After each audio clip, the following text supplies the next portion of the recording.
തുമ്പാട് ഒരുക്കിയ സംവിധായകന്റെ അടുത്ത സിനിമ എന്നത് തന്നെയായിരുന്നു ഏറ്റവും പുതിയ ഹിന്ദി സിനിമയായിട്ടുള്ള മായാസഭയിലേക്ക് എല്ലാവരെയും ആകർഷിച്ച ഏറ്റവും പ്രധാനപ്പെട്ട ഘടകം. ബാക്ക് സ്റ്റോറികളിലേക്ക് വിഷ്വലി കടക്കാതെ എന്നാൽ അതിൽ നടന്ന കാര്യങ്ങളെല്ലാം നല്ലപോലെ ഡീറ്റെയിൽ ചെയ്തുകൊണ്ട് ഉണ്ടാക്കിയിട്ടുള്ള ഒരുപാട് ഗംഭീര ഷോർട്ട് ഫിലിമുകൾ ഉണ്ടായിട്ടുണ്ട്. മായാസഭ എന്ന സിനിമയ്ക്ക് അത്തരത്തിലുള്ള ചില ക്വാളിറ്റികളുണ്ട്. ഇടിഞ്ഞു പൊളിഞ്ഞു വീഴാറായിട്ടുള്ള ഒരു പഴയ സിംഗിൾ സ്ക്രീൻ തിയേറ്ററിന്റെ പശ്ചാത്തലത്തിൽ പറയുന്ന ഈ സിനിമയും തുമ്പാട് പോലെ അത്യാഗ്രഹത്തിനെ കുറിച്ച് തന്നെയാണ് സംസാരിക്കുന്നത്. ഉദ്വേഗജനകമായിട്ടുള്ള നല്ല ചില മൊമെന്റുകൾ ചില ഭാഗങ്ങളിലൊക്കെയുള്ള ഒരു തരക്കേടില്ലാത്ത സൈക്കോളജിക്കൽ ഡ്രാമയാണ് ആകെ മൊത്തത്തിൽ മായാസഭ. പരമേശ്വർ ഖന്ന പഴയ കാലത്തെ ഒരു പ്രശസ്തനായ സിനിമാ നിർമ്മാതാവായിരുന്നു. ഇന്ന് അയാളെക്കുറിച്ച് ആരും തന്നെ ഓർക്കുന്നില്ല. തന്റെ മകനായിട്ടുള്ള വസുവിനോടൊപ്പം സ്വന്തം ഉടമസ്ഥതയിലുള്ള ഒരു പഴയ തിയേറ്ററിന്റെ ഉള്ളിൽ രഹസ്യമായിട്ട് ജീവിക്കുകയാണ് അയാൾ. സീനത്ത്, റൗറാണ എന്നിങ്ങനെ രണ്ടുപേരോട് വസു സൗഹൃദം സ്ഥാപിക്കുകയും തന്റെ അച്ഛന്റെ കയ്യിൽ ഒരുപാട് സ്വർണവും സ്വത്തും ഒക്കെ ഉണ്ട് എന്ന് പറഞ്ഞു കൊടുക്കുകയും ചെയ്യുന്നു. വസുവിന്റെ അറിവോടുകൂടി അത് കണ്ടുപിടിക്കാൻ അവർ വരുന്നതും ആ വരവിൽ അവർ മനസ്സിലാക്കുന്ന സത്യങ്ങളുമാണ് മായാസഭ എന്ന സിനിമയിൽ നമ്മൾ കാണുന്നത്. സീനത്തും റൗറാണയും വസുവും തമ്മിലുള്ള സൗഹൃദമൊക്കെ റാഹി അനിൽ ബാർവെ ഒരു മൊണ്ടാഷ് പാട്ടിലൂടെ പെട്ടെന്ന് തീർക്കുന്നുണ്ട്. എത്രയും പെട്ടെന്ന് കഥാപരിസരമായിട്ടുള്ള തിയേറ്ററിൽ കഥ എത്തിക്കുക എന്നുള്ളതാണ് പ്രയോറിറ്റി. സീനത്തും കൂട്ടാളിയും അങ്ങനെ നിഗൂഢതകളുള്ള കഥാപാത്രങ്ങളൊന്നുമല്ല.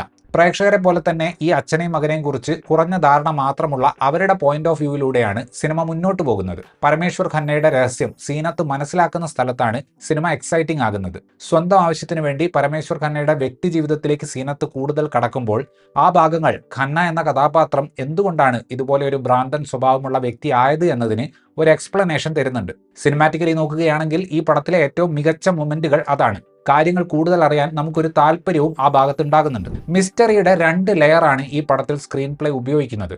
ഒന്നാമത്തേത് എല്ലാവർക്കും എളുപ്പത്തിൽ ഊഹിക്കാൻ പറ്റുന്ന ഇയാൾ സ്വർണം എവിടെയാണ് എടുത്തു വെച്ചിട്ടുള്ളത് എന്ന് അറിയാനുള്ള ശ്രമം. രണ്ടാമത്തേത് ഈ ശ്രമത്തിന്റെ ഒരു ബൈ പ്രോഡക്റ്റ് പോലെ കിട്ടുന്ന പരമേശ്വർ ഖന്ന ആരാണ് എന്നതിലേക്ക് പോകുന്ന ട്രാക്കാണ്. പബ്ലിക് പെർസെപ്ഷനിൽ നിന്ന് വ്യത്യസ്തമായിട്ട് ഈ കഥാപാത്രത്തിന് ശരിക്കും സംഭവിച്ചത് എന്താണ് എന്നൊരു എക്സ്പ്ലനേഷൻ നമുക്ക് ആ ഭാഗത്ത് സിനിമ തരുന്നുണ്ട്. റാഹി അനിൽ ബാർവെ ഈ 2 ലെയറിനും ഒരു തിയേറ്ററിക്കൽ യൂഫോറിയ ഉണ്ടാക്കാനാണ് ആഗ്രഹിക്കുന്നത്. ഖന്നയുടെ ചരിത്രം നമുക്ക് മനസ്സിലാക്കുന്ന ട്രാക്ക് അത്യാവശ്യം നല്ല ഇമ്പാക്ട് ഉണ്ടാക്കുമ്പോൾ ഈ സ്വർണം കണ്ടുപിടിക്കാനുള്ള ട്രാക്ക് കുറച്ച് സൂപ്പർഫിഷ്യൽ ആയിട്ടാണ് പോകുന്നത്. അതുകൊണ്ട് തന്നെ അതിന് കുറച്ചുകൂടെ റിഫൈൻമെന്റ് വേണമായിരുന്നു എന്ന് തോന്നി. അത്യാഗ്രഹവും രഹസ്യങ്ങളും ഒക്കെ പടത്തിന്റെ തീം ആയതുകൊണ്ട് വെളിച്ചം കുറവുള്ള ഒരുപാട് ഡാർക്ക്നെസ് ഉള്ള വിഷ്വൽ ലാംഗ്വേജ് സിനിമയ്ക്ക് ചേരുന്നുണ്ട്. കഥാപാത്രങ്ങൾക്ക് ഒരു മിസ്റ്ററി ലെയർ കൊടുക്കാൻ ഈ ഒരു സ്റ്റൈല് സിനിമയെ സഹായിക്കുന്നുണ്ട്.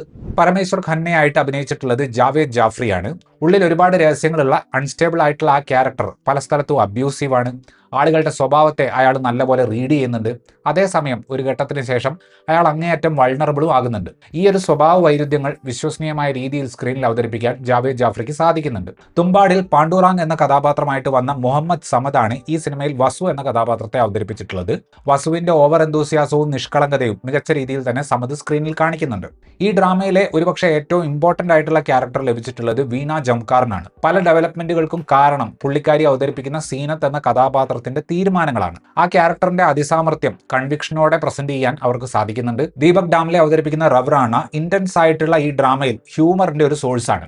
ഒരു ദിവസത്തിന്റെ ഉള്ളിൽ സംഭവിക്കുന്ന ഒരു സിംഗിൾ ലൊക്കേഷനിൽ നടക്കുന്ന സിനിമയാണ് മായാസഭ. പക്ഷേ ആ ഒരു സമയത്തിനുള്ളിൽ 2 കഥാപാത്രങ്ങളുടെ ലൈഫ് സ്റ്റോറി പ്രേക്ഷകരിലേക്ക് എത്തിക്കാൻ കഥ പറച്ചിലിന് സാധിക്കുന്നുണ്ട്. യഥാർത്ഥത്തിൽ എന്താണ് സംഭവിച്ചത് എന്നുള്ള കാര്യങ്ങൾ പറഞ്ഞുകൊണ്ട് ഈ കഥാപാത്രങ്ങളെ ഡിസ്കവർ ചെയ്യുന്ന ഭാഗങ്ങൾ വളരെ ത്രില്ലിംഗ് ആണ്.